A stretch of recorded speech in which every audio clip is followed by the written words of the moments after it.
जय हिंद दोस्तों, welcome to edutainment bye हर्ष। तो कैसे हैं आप लोग? उम्मीद करता हूं सभी लोग ठीक ठाक होंगे और सबकी पढ़ाई बढ़िया चल रही होगी। दोस्तों, आज का हमारा टॉपिक इंडियन पॉलिटी से रिलेटेड है, जिसमें हम इंडियन कॉन्स्टिट्यूशन के part 4 directive principles of state policy, जिसे शॉर्ट फॉर्म में डीपीएसपी के नाम से जानते हैं और हिंदी में राज्य के नीति निर्देशक तत्वों के नाम से जानते हैं, इसे हम लोग आज डिटेल में कवर करेंगे। और आपको बता दें कि राज्य के नीति निर्देशक तत्वों में हमें आर्टिकल 36 से लेकर आर्टिकल 51 तक जितने भी अनुच्छेद पढ़ने हैं वो सब मोस्ट इंपॉर्टेंट है फॉर वन डे एग्जाम। ठीक है, जिसमें भी जीके रिलेटेड क्वेश्चन होंगे उसमें राज्य के नीति निर्देशक तत्वों से कोई ना क्वेश्चन रहता ही रहता है, ये पक्की बात है। ठीक है, तो आइए शुरू करते हैं। आपको बता दें, इससे पहले हम लोग इंडियन पॉलिटी में पार्ट 1, पार्ट 2 और पार्ट 3 कवर कर चुके हैं। ठीक है, पार्ट 1 में हमने आर्टिकल 1 से लेकर के आर्टिकल 11 तक को देखा था। पार्ट 2 में हमने आर्टिकल 5 से लेकर के आर्टिकल 11 गलती से बोल गया।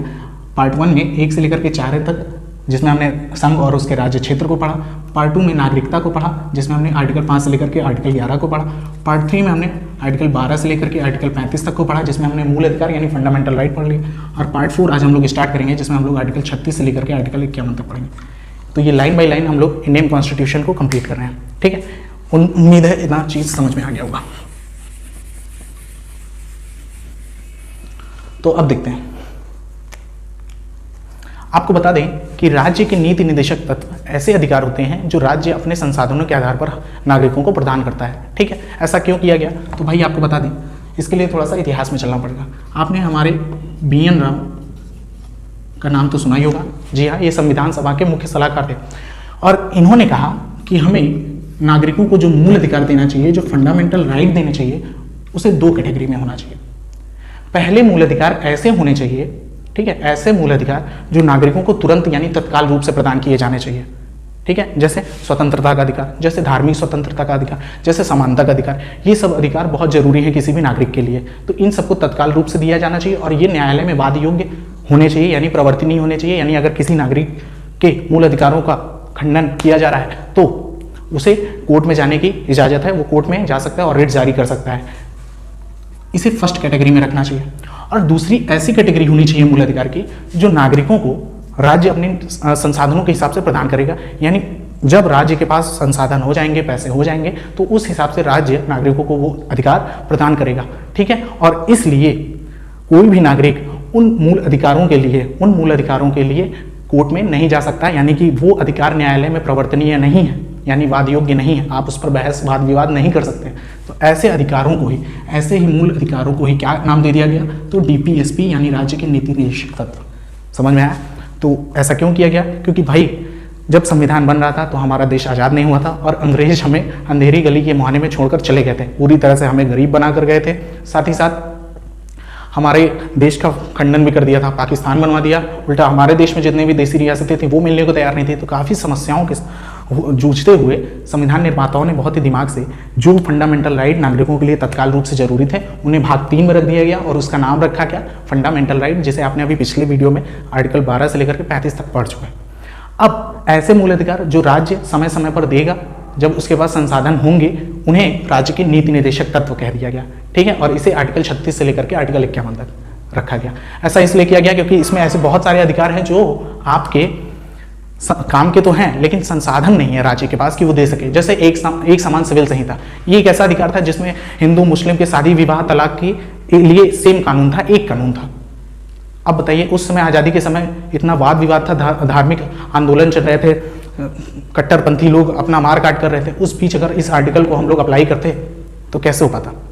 समझ रहे हैं? इसीलिए राज्य जैसे जैसे संसाधन प्रगति में आएंगे, उसके पास होंगे, वैसे वैसे ही राज्य के नीति निर्देशक तत्वों में जो भी अनुच्छेद हैं उनको अप्लाई किया जाएगा। जैसे पहले पंचायतों का गठन जो आर्टिकल 40 में था वो अप्लाई नहीं था, लेकिन समय आते आते उसे भारतीय संविधान में उसे शामिल कर लिया गया भाग 9 में। ठीक है, और अब आपको बता दें, वैसे ही जैसे 6 से 14 वर्ष तक के बच्चों को, अभी हम पढ़ाएंगे इसमें कि 6 से 14 वर्ष तक के बच्चों को निःशुल्क शिक्षा देनी थी आर्टिकल 45 में, लेकिन तब हमारे पास पैसे ही नहीं थे, तो हम तब कैसे अप्लाई कर ले?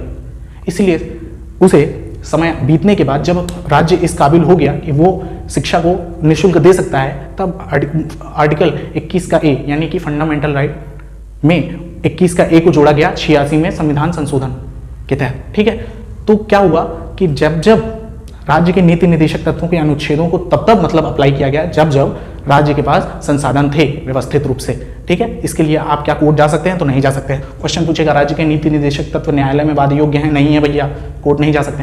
क्वेश्चन पूछेगा ऐसे कौन से नागरिकों के लिए, व्यक्तियों के लिए जो अधिकार है उसे मूल अधिकार कहते हैं, और राज्य के नीति निदेशक तत्व राज्य पर निर्भर करता है, स्टेट पर। अब वो स्टेट आपको पता है क्या हो सकती है, वो चाहे राज्य सरकार हो सकती है, वो केंद्र सरकार हो सकती है, वो संसद हो सकती है, वो रेलवे अथॉरिटी हो सकती है, वो आपका एयरपोर्ट अथॉरिटी हो सकती है, वो बिजली विभाग हो सकता है, वो आरबीआई हो सकता है। जो भी अपने आप में संस्थाएं खुद के पैसे पर चलती हैं, शासन करती हैं, जिनके पास पावर होती है, उसे ही हम स्टेट कहते हैं। यहाँ राज्य का मतलब आप पंजाब, बिहार, राजस्थान ये मत समझ जाइएगा, ठीक है।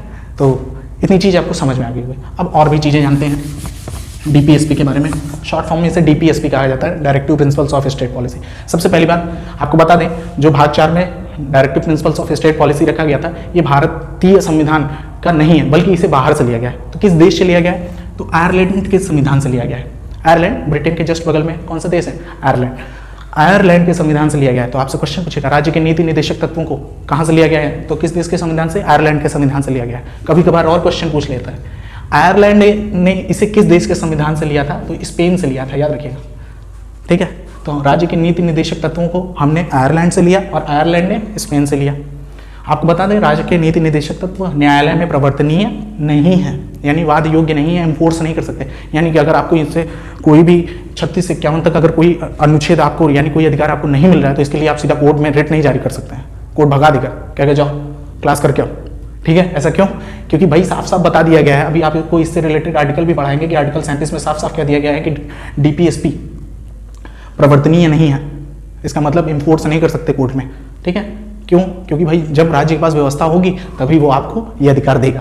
उसके बाद संविधान निर्माताओं के मस्तिष्क का प्रतिबिंब कहा जाता है इसे, ठीक है। तो मस्तिष्क के प्रतिबिंब किसे कहा जाता है?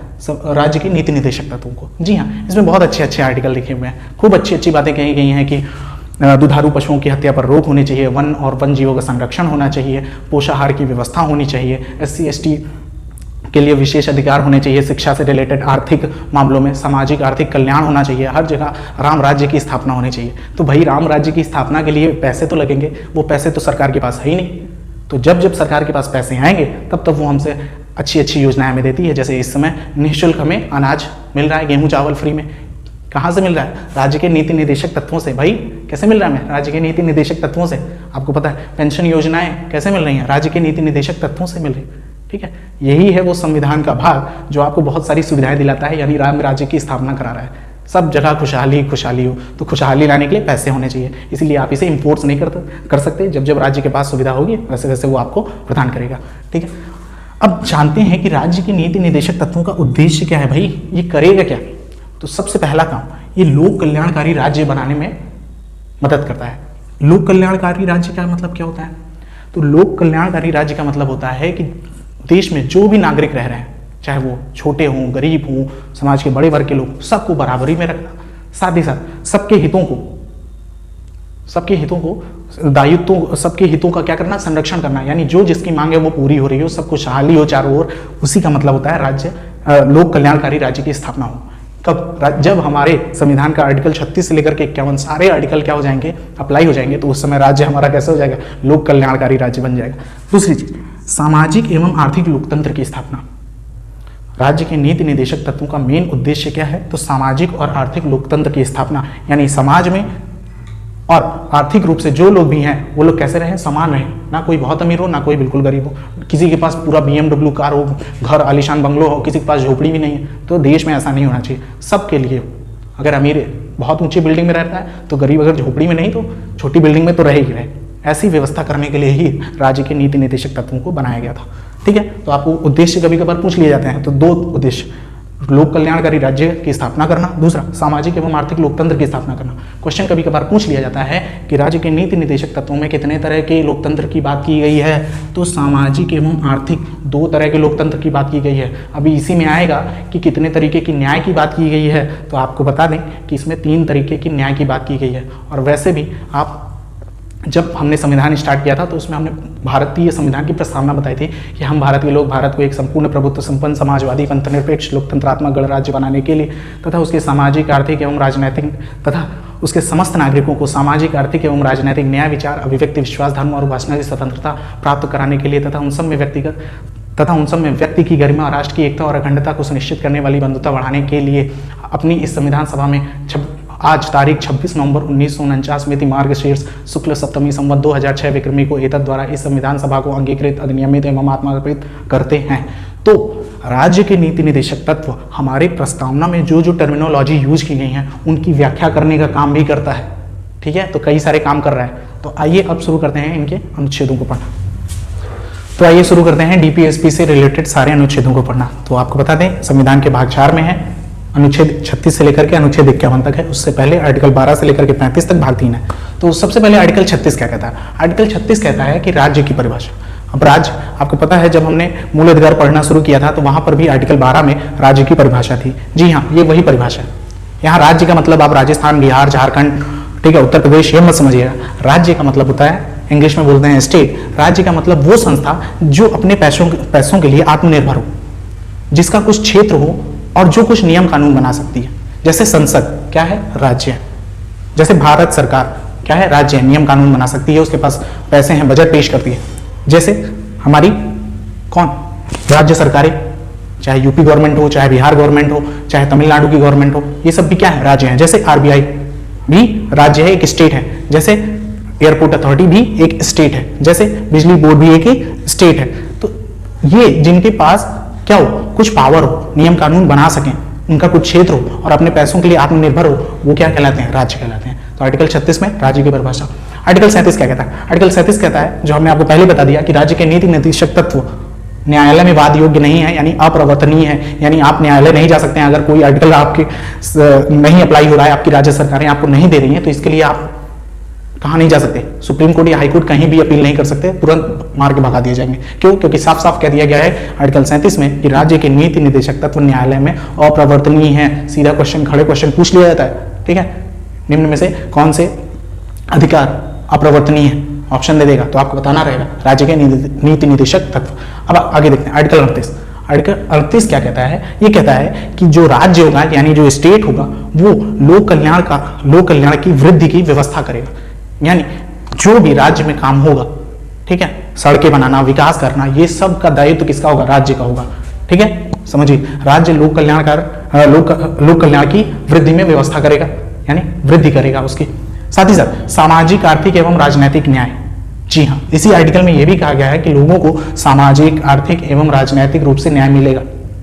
तो आपको बता दें कि राज्य की परिभाषा में आप ये जान लीजिए कि राज्य के नीति निदेशक तत्व का मूल उद्देश्य यही था कि समाज में सामाजिक एवं आर्थिक लोकतंत्र की स्थापना हो। ठीक है, यही बात हुई थी। और यहाँ 3 तरह के न्याय की बात हो रही है। तो आपसे सीधा क्वेश्चन पूछ सकता है कि राज्य के नीति निदेशक तत्वों में कितने तरीके के न्याय की बात की गई? तो 3 तरीके के, सामाजिक, आर्थिक एवं राजनीतिक न्याय। साथ ही कितने तरीकों के लोकतंत्र की बात की गई? पर्टिकुलर मेरे एक एग्जाम में ये क्वेश्चन आया था कि कितने तरीके के लोकतंत्र की बात की गई है। तो 2 तरीके के लोकतंत्र, सामाजिक और आर्थिक। लोकतंत्र मीन समानता, समाज में हर तबके के लोग कैसे रहें?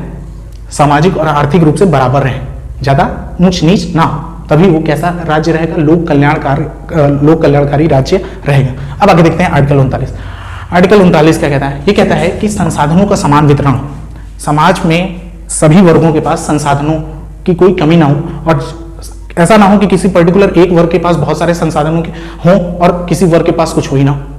ठीक है, सबके पास लगभग समान वितरण होना चाहिए, सबके पास संसाधन होने चाहिए। ठीक है, यानी कि किसी के पास बहुत पैसे हैं तो किसी के पास पैसे हैं ही नहीं, यानी समाज में संसाधनों का वितरण हो। समझ रहे हैं? किसी के पास पूरी 4 व्हीलर की पूरी लाइन लगी हुई है, किसी के पास साइकिल भी नहीं है, ऐसा ना हो। ठीक है, ऐसा ना हो, इसलिए आर्टिकल 39 क्या कहता है कि संसाधनों का समान वितरण होना चाहिए। साथ ही साथ एक और बात कहता है समान कार्य के लिए लोगों को समान वेतन मिलना चाहिए, चाहे वो स्त्री हो, चाहे पुरुष हो, चाहे मेल हो, चाहे फीमेल हो। अगर वो जो काम करते हैं उनके लिए जितना पैसा एक मेल को दिया जाएगा उतना ही पैसा एक फीमेल कैंडिडेट को दिया जाएगा, कोई भेदभाव नहीं किया जाएगा। आर्टिकल 39 देख रहे हैं कितनी अच्छी बातें कर। तो फिर से देख लेते हैं आर्टिकल 36 क्या कहता है? तो राज्य की परिभाषा, सामाजिक एवं आर्थिक लोकतंत्र की स्थापना होनी चाहिए। आर्टिकल 37 क्या कहता है? तो न्यायालय में अपरिवर्तनीय है कौन? राज्य के नीति निदेशक तत्व। आर्टिकल 38 क्या कहता है? तो राज्य लोक कल्याण की वृद्धि में व्यवस्था करेगा, साथ ही साथ सामाजिक, आर्थिक एवं राजनीतिक न्याय भी करेगा। आर्टिकल 39 क्या कहता है? तो आर्टिकल 39 क्या कहता है भाई? समान कार्य के लिए समान वेतन, साथ ही साथ संसाधनों का समान वितरण होना चाहिए सभी वर्गों में। अब देखते हैं आर्टिकल 39 का ए। अब देखिए ये अलग से जुड़ गया 39 का ए, इसका मतलब इसको अलग से कहीं से जोड़ा गया। जोड़ा गया का मतलब इसमें संविधान संशोधन किया गया। तो आपको बता दें इसे 42वें संविधान संशोधन के तहत 42 कॉन्स्टिट्यूशनल अमेंडमेंट एक्ट 1976 1976 में इसे जोड़ा गया। ठीक है, सॉरी ये वाला क्या, समान न्याय और निःशुल्क कानूनी सहायता। लोगों को देश में जो भी नागरिक रह रहे हैं वो चाहे अमीर हो चाहे गरीब हो, ठीक है, चाहे पढ़े लिखे हो चाहे अनपढ़ हो, सभी को समान न्याय और निःशुल्क कानूनी सहायता मिलनी चाहिए।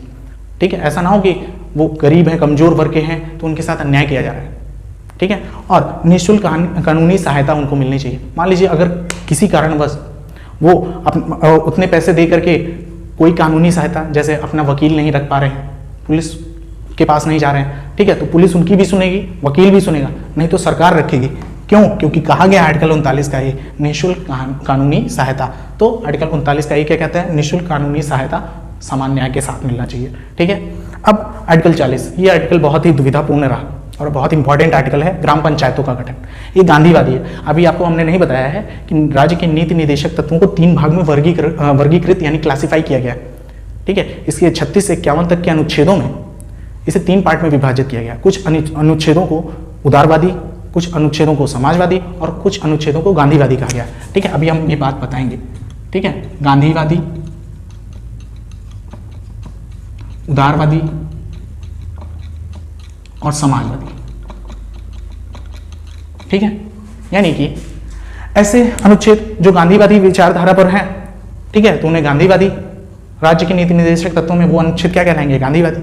जो उदारवादी व्यवस्था को फॉलो करते हैं वो उदारवादी, और जो समाजवादी विचारधारा को फॉलो करते हैं वो समाजवादी कहलाएंगे। तो ये आर्टिकल जो है आर्टिकल 40, ये एक गांधीवादी विचारधारा से है, क्योंकि ये गांधी जी का मुख्य सपना था कि भारत गांवों का देश है और भारत गांव में बसता है, इसलिए गांव में हमें ग्राम पंचायत की व्यवस्था करनी चाहिए। लेकिन इसके खिलाफ थे कौन? तो इसके खिलाफ थे हमारे संविधान निर्माता BR अम्बेडकर। जी, भीमराव अम्बेडकर जानते थे, क्योंकि वो बहुत ही पिछड़े तबके से आते थे, तो वो जानते थे कि गांव का जो प्रधान मुखिया होता है वो बिल्कुल बर्बाद होता है। बड़े बड़े जो सरपंच या जो भी मुखिया लोग होते हैं वो सारा पैसा लूट लेंगे और आम किसान या नागरिक तक कुछ पहुंच ही नहीं पाएगा। लेकिन गांधी जी का कहना था कि अगर हम यहाँ से केंद्र से हम 10 रुपए भेजेंगे तो कितना लूटते लुटाते 1 रुपए तक तो गांव में पहुंचेगा ना। मान लीजिए 9 रुपए रास्ते में जाते जाते खत्म हो जाएगा, सब लूट खसोट हो जाएगा, लेकिन वो 1 रुपए तो पहुंचेगा, उससे तो किसान की कुछ ना कुछ मदद हो ही जाएगी। इस कारण से दोनों लोग में टकराव चल रहा था। तो इस प्रॉब्लम का सॉल्यूशन किया राजेंद्र प्रसाद ने। उन्होंने कहा कि आप इसे संविधान में जहां भी रखेंगे इसे अप्लाई करना पड़ेगा। एक काम करिए, इसे राज्य की नीति निर्देशक तत्वों में रखिए, जब जिस राज्य का मन होगा वो इसे अप्लाई करा लेगा। इसीलिए आर्टिकल 40 को कहाँ रखा गया? आर्टिकल 40 में ग्राम पंचायतों के गठन को कहाँ रखा गया भैया? तो राज्य के नीति निर्देशक तत्वों में। क्यों? क्योंकि आप जानते हैं कि यहाँ पर जो भी आर्टिकल रखा रहेगा वो राज्य के संसाधनों पर निर्भर करेगा। इसीलिए सबसे पहले इसे कहाँ अप्लाई किया गया? तो राजस्थान के, ठीक है, और राजस्थान में अप्लाई किया गया। उसके बाद और 2 अक्टूबर के दिन ही आपने पढ़ा भी होगा कि 2 अक्टूबर के दिन ही पहली बार पंचायत हुआ। पंचायत का गठन हुआ कहाँ? तो राजस्थान में। ठीक है, दिल्ली में भी आज तक पंचायत नहीं है भाई, जहाँ जरूरत नहीं है वहाँ व्यवस्था नहीं है। तो ये क्यों हो रहा है? क्योंकि राज्य के नीति निर्देशक तत्वों में रखा गया है। और जब इस जरूरत पड़ गई कि इसे अप्लाई करना है तो इसे आज के समय में भारतीय संविधान के भाग 9 में इसे रख दिया गया, आर्टिकल 243 में। ए से ओ तक पूरी ग्राम पंचायत गठन की पूरी लिस्ट, कैसे ग्राम सभा बनेगी, कैसे पंचायत का गठन होगा, सारी व्यवस्था है। अब देखिए आर्टिकल 41 क्या कहता है? आर्टिकल 41 कहता है कि कुछ विशेष दशाओं में लोगों को काम पाने का अधिकार है। जी हाँ, ये अक्सर क्वेश्चन पूछ लिया जाता है, काम पाने का अधिकार, काम पाने का अधिकार आर्टिकल 41। अब वो विशेष दशाएं क्या है? जैसे कोई बुढ़ापा है, कोई बेरोजगार है, कोई गरीब, ऐसे लोगों को काम पाने का अधिकार है, उन्हें काम मिलेगा। याद करिए, मनरेगा, ठीक है, मनरेगा कहाँ से? आर्टिकल 41, काम पाने का अधिकार है। लोगों को साल भर में कुछ ना कुछ काम मिल जाता है और पैसे मिलते रहते हैं। तो मनरेगा किसके तहत है? आर्टिकल 41 के तहत। आर्टिकल 42 क्या कहता है?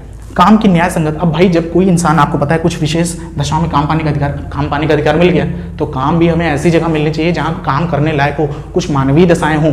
ऐसा ना हो जानवरों की जगह काम करने वाले इंसान काम कर रहे हैं। ठीक है, घोड़ा, आपको पता है बैल हल खींचता है तो अब इंसान ही हल खींच रहा है, तो ये मानवीय दशाएं नहीं है, तो इंसान काम वहीं करेगा जहां मानवीय दशाएं होंगी। इसका मतलब आर्टिकल 42 कहता है कि काम की न्याय संगत और मनुचित दशा होनी चाहिए। साथ ही साथ जो लेडीज होती हैं, जो विमेन होती हैं, उनको प्रसूति सहायता मिलनी चाहिए। आपको पता होगा कि जो भी महिलाएं गवर्नमेंट जॉब करती हैं, वो अगर प्रेगनेंसी के दौरान उन्हें 3 महीने पहले और प्रेगनेंसी के 3 महीने बाद तक छुट्टी दी जाती है, ठीक है, उन्हें लीव पर रखा जाता है और उतनी पेमेंट उनकी काटी नहीं जाती, वो पेमेंट दी जाती है उनको। जितने महीने यानी 6 महीने उन्होंने काम नहीं किया तो वो 6 महीने की पेमेंट उन्हें दी जाएगी। ऐसी व्यवस्था है सरकार की, अच्छी व्यवस्था है बिल्कुल। तो काम की न्याय संगत एवं अनुचित दशा और प्रसूति सहायता किस आर्टिकल में है? आर्टिकल 42। तो हमने 36 से लेकर के 42 तक पढ़ लिया। अब हम लोग को 43 से क्या तक पढ़ना है, पहले एक बार रिवाइज कर लेते हैं। आर्टिकल 36 राज्य की परिभाषा। आर्टिकल 37 मेरे साथ बोलते रहिए और इसको बार बार लिखने की प्रैक्टिस करिएगा, मेरे साथ बोलते बोलते, और अकेले कमरे में पढ़ा करिए, ठीक है। जब भी वीडियो देखिए तो अकेले कमरे में रहिए, ठीक है। तो आर्टिकल 36 क्या कहता है? राज्य की परिभाषा। आर्टिकल 37 क्या कहता है? तो न्यायालय में अप्रवर्तनीय है। आर्टिकल 38 क्या कहता है? तो राज्य लोक कल्याण के लिए वृद्धि करेगा। आर्टिकल 39 क्या कहता है? साथ ही साथ सामाजिक, आर्थिक एवं राजनीतिक न्याय की बात करेगा। आर्टिकल 39 क्या कहता है? संसाधनों का समान वितरण होना चाहिए, संसाधनों का समान वितरण होना चाहिए, साथ ही साथ समान कार्य पर समान वेतन मिलना चाहिए स्त्री और पुरुष। 39 का ये संविधान संशोधन किया गया। 42वें संविधान संशोधन के तहत एक आर्टिकल जोड़ा गया जिसमें बताया गया है कि लोगों को, नागरिकों को समान न्याय और निःशुल्क कानूनी सहायता दी जानी चाहिए। आर्टिकल 40 ग्राम पंचायतों का गठन। आर्टिकल 41 कुछ दशाओं में काम पाने का अधिकार। सीधा सीधा क्वेश्चन, काम पाने का अधिकार कौन सा आर्टिकल? आर्टिकल 41। आर्टिकल 42, अब जब काम पाने का अधिकार मिल गया है तो काम की न्याय संगत एवं मनुचित दशा होनी चाहिए, साथ ही साथ प्रसूति सहायता भी दी जानी चाहिए। तो आर्टिकल 42 ये कहता है। उम्मीद है इतना समझ में आ गया होगा। अब हम लोग आगे देखते हैं। तो आर्टिकल 43 क्या कहता है? तो कामगारों के लिए निर्वाह योग्य मजदूरी होनी चाहिए। जी हाँ, किसी भी मजदूर के लिए इतनी मजदूरी तो रखनी चाहिए, कंपलसरी कर देनी चाहिए कि उसका कम से कम उसकी जीविका चल जाए, उसकी रोजी रोटी चल जाए, ठीक है। तो कौन सा आर्टिकल कहता है? आर्टिकल 43, कि कोई इतना भी गरीब ना हो कि उसके पास खाने तक के पैसे ना हो, ठीक है। तो कामगारों के लिए निर्वाह योग्य मजदूरी, आर्टिकल 43। अब कामगारों के लिए निर्वाह योग्य मजदूरी तो होनी चाहिए, लेकिन काम भी तो होना चाहिए, इसलिए एक कॉन्स्टिट्यूशन में एक अमेंडमेंट किया गया। क्या? आर्टिकल 43 का ए जोड़ा गया और क्या कहा गया कि उद्योग प्रबंधन में कामगारों की भागीदारी भी होगी, यानी किसी भी इंडस्ट्री में, किसी भी फैक्ट्री में कामगार रखे जाएंगे, ठीक है, मजदूर रखे जाएंगे। समझ गए? आर्टिकल 43 क्या कहता है? तो कामगारों को निर्वाह योग्य मजदूरी मिलनी चाहिए। आर्टिकल 43 का ए क्या कहता है? तो उद्योग प्रबंधन में कामगारों की भागीदारी होनी चाहिए। पता चला आप उन्हें काम पर रखेंगे नहीं तो उन्हें पैसा कहाँ से मिलेगा, इसलिए आर्टिकल 43 में निर्वाह योग्य मजदूरी, आर्टिकल 43 का ए में उद्योग प्रबंधन में, इंडस्ट्री में मजदूरों की व्यवस्था यानी मजदूरों की भागीदारी होनी चाहिए। आर्टिकल 44 बहुत इंपॉर्टेंट आर्टिकल है और बहुत बड़ी बात करता है। आर्टिकल 43 कहता है कि नागरिकों के लिए एक समान सिविल संहिता होनी चाहिए, एक समान नागरिक संहिता होनी चाहिए, यूनिफॉर्म सिविल कोड, इसकी बात करता है। इसका मतलब क्या होता है? देखिए, आपको पता है हमारा देश विभिन्नताओं से भरा हुआ है, विभिन्न धर्मों से भरा हुआ है, विभिन्न संस्कृतियों से भरा हुआ है। तो हमारे देश में हर जगह जब एक तरह का कानून है, एक जैसे सजा है, तो धार्मिक रूप से हम लोग बटे क्यों हैं? इसलिए ये बनाया गया। ये इसका मतलब होता है एक समान सिविल संहिता का मतलब जो भी हिंदू धर्म में शादी विवाह का जो प्रोसेस है, या मुस्लिम धर्म में, इस्लाम धर्म में जो भी शादी विवाह का प्रोसेस है, या तलाक का जो प्रोसेस है, अलग अलग है। तो ऐसा नहीं होना चाहिए, बल्कि एक जैसा होना चाहिए। तो शादी या तलाक से रिलेटेड जो कानून है, अगर वो एक जैसा होगा तो बढ़िया होगा। देश एक, संविधान एक, तो सबके लिए कानून भी एक। तो इसकी बात कहाँ की गई है? आर्टिकल 44 में। क्या कहता है? नागरिकों के लिए एक समान सिविल संहिता। डायरेक्ट आर्टिकल 40 क्या कह रहा था? ग्राम पंचायतों का गठन। आर्टिकल 44 क्या कह रहा है? तो नागरिकों के लिए एक समान सिविल संहिता। आपको बता दें, अभी भारत देश में केवल ये गोवा एक ऐसा स्टेट है जहाँ ये लागू है, बाकी किसी भी राज्य सरकार ने इसे अपने यहाँ लागू नहीं किया है, क्योंकि भाई उन्हें धर्म के नाम पे वोट तो खेल रहा है ना भाई। इस देश को अगर बर्बाद किया है अंग्रेजों के बाद तो नेताओं ने। आगे देखते हैं आर्टिकल 45। आर्टिकल 45 क्या कहता है? बहुत इंपॉर्टेंट बात करता है। कहता है 6 से 14 वर्ष तक के बच्चों को निःशुल्क शिक्षा प्रदान की जानी चाहिए। साथ ही साथ 6 वर्ष से जो कम के बच्चे हैं उनकी स्वास्थ्य की संबंधी जो व्यवस्था है वो भी होनी चाहिए, ठीक है। वो कौन करेगा? राज्य करेगा। अभी आपको समझ में आ रहा है ना कि नीति निदेशक तत्व किस पर लागू होता है? तो राज्य पर लागू होता है। और मूल अधिकार यानी भाग 3 किस पर लागू होता है? तो नागरिकों के लिए, ठीक है। तो 6 से 14 वर्ष तक के बच्चों को क्या होना चाहिए भाई? निःशुल्क शिक्षा देनी चाहिए। आपको बता दें इस चीज़ को फॉलो किया गया और कब? सन 2002 में 86वां कॉन्स्टिट्यूशनल अमेंडमेंट एक्ट किया गया 2002 में, और इसे यहाँ से आर्टिकल 45 से उठा करके इस बात को कहाँ रख दी गई? मूल अधिकार में, आर्टिकल 21 का ए में। आपको पढ़ाए भी है शिक्षा का अधिकार, ठीक है। तो कहाँ से आया ये? आर्टिकल 45 से आया। और ये है 6 से कम वर्ष तक के बच्चों को की स्वास्थ्य संबंधी जो व्यवस्था है वो भी की जानी चाहिए। इसी के लिए आंगनवाड़ी वगैरह का नाम आपने सुना होगा। किस आर्टिकल से उठ के आया भाई? जो महिलाएं होती हैं, पंजीरी वगैरह बढ़ता है, हम लोग तो गांव में रहते थे, खूब खाते पीते थे, तो आर्टिकल 45 का यूज करके, ठीक है। 6 से 14 वर्ष तक के बच्चों के लिए निःशुल्क शिक्षा अब क्या बना दिया गया है, कॉन्स्टिट्यूशनल अमेंडमेंट करके 86वें संविधान संशोधन 2002 के तहत इसे 21 का ए में रख दिया गया है, ठीक है। तो ये अब हमारा फंडामेंटल राइट बन गया। अब ये राज्य के नीति निर्देशक तत्व नहीं, यानी अब 6 से 14 वर्ष तक के बच्चों को अगर निःशुल्क सरकारी विद्यालय में शिक्षा नहीं मिल रही तो वो सीधा कहाँ जा सकता है, सुप्रीम कोर्ट या हाई कोर्ट। लेकिन जब तक ये आर्टिकल 45 में था कोई नहीं जा सकता, ठीक है। तो आज के लिए इतना ही रखते हैं। उम्मीद है आपको समझ में आया होगा। आगे हम लोग आर्टिकल 46 से लेकर के आर्टिकल 51 को नेक्स्ट क्लास में खत्म कर लेंगे। चलिए मिलते हैं नेक्स्ट वीडियो में, तब तक के लिए जय हिंद।